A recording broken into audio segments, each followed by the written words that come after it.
गुरु चरण सरोज रति निज मने मुकुर सुधार वरनहु रघुवर विमल जसु जो दायक फल चारि बुद्धिहीन तनु जानिके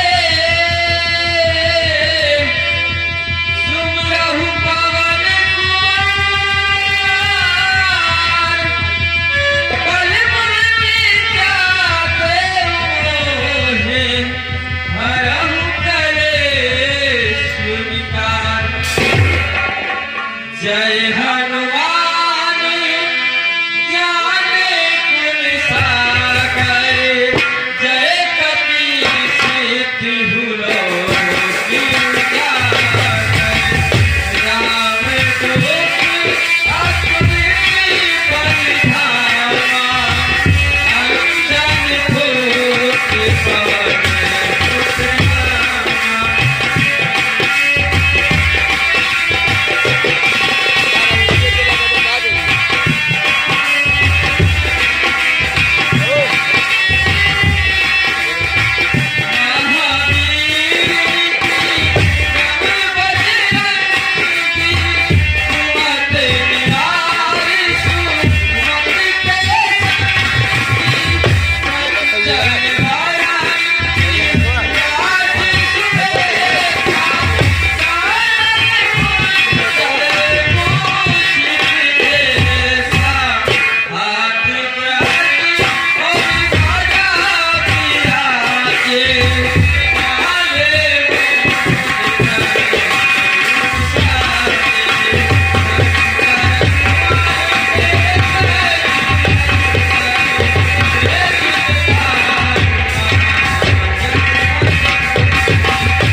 हृदय बसो सुरभूप सियापत रामचंद्र की जय।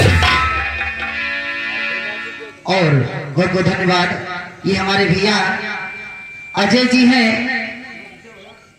ये अपने मुखारबिंद से हनुमान चालीसा बड़ा सुंदर सा आपके बीच में लेकर आए हैं। संगत दे रहे हैं हारमोनियम पर शेषराम, नक्कारे पर हैं हमारे सलीम मास्टर भैया, ढोल पर सोहन लाल जी। ये सब मिलकर के सहयोग कर रहे हैं। हनुमान चालीसा सुंदर सा सुनने के लिए आप लाइक सब्सक्राइब करके चैनल में भैया का हौसला बढ़ावें। चैनल का नाम है देसी दमोधी। बहुत बहुत धन्यवाद, बहुत बहुत धन्यवाद।